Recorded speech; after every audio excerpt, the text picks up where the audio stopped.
দক্ষিণ সুদানের আবেইতে সন্ত্রাসীদের জাতিসংঘ ঘাঁটিতে আক্রমণে বাংলাদেশ সেনাবাহিনীর ৬ জন শান্তিরক্ষী নিহত হয়েছেন, আহত হয়েছেন ৮ জন।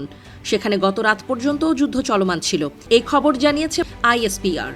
এই হামলার জন্য দায়ী করা হচ্ছে দক্ষিণ সুদানের আধা সামরিক বাহিনী আরএসএফকে।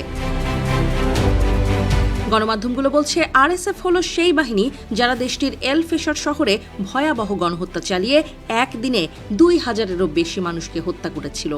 জাতিসংঘের ঘাঁটিতে হামলার দায় আরএসএফ অস্বীকার করেছে। গতকাল শনিবার টেলিগ্রামে এক বিবৃতিতে তারা বলেছে, শান্তিরক্ষীদের ওপর ড্রোন দিয়ে হামলা চালানোর যে দায় তাদের দেয়া হচ্ছে এটা মিথ্যা। ক্ষমতার দ্বন্দ্ব নিয়ে ২০২৩ সালের এপ্রিল থেকে সুদানের সেনাবাহিনীর সঙ্গে আরএসএফের রক্তক্ষয়ী সংঘর্ষ শুরু হয়। এতে করে পৃথিবীর অন্যতম দরিদ্রতম দেশটিতে গৃহযুদ্ধ শুরু হয়, যা কেড়ে নেয় হাজার হাজার মানুষের প্রাণ, বাস্তুচ্যুত হন লাখ লাখ মানুষ। আরএসএফকে সরাসরি অস্ত্র দিয়ে সহায়তা করে সংযুক্ত আরব আমিরাত ইউএই। এল ফেশারে ভয়াবহ গণহত্যা চালানোর পর তাদের নৃশংসতা জনসম্মুখে আসে।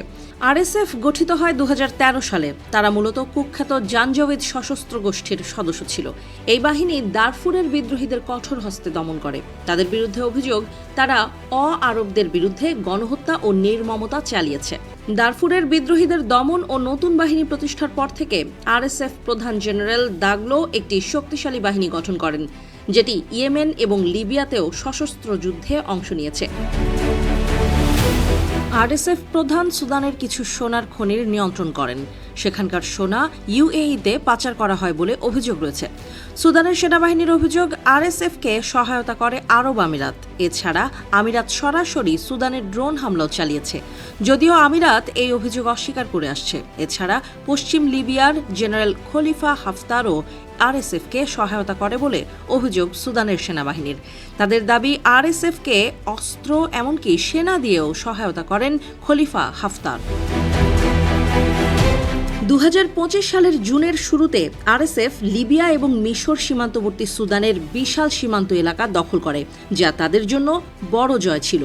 এরপর তারা অক্টোবরের শেষ দিকে দখল করে এল ফেশার, যার অর্থ দারফুরের বেশিরভাগ এবং এর পার্শ্ববর্তী কোরদোফান অঞ্চল আরএসএফ এর নিয়ন্ত্রণে চলে আসে।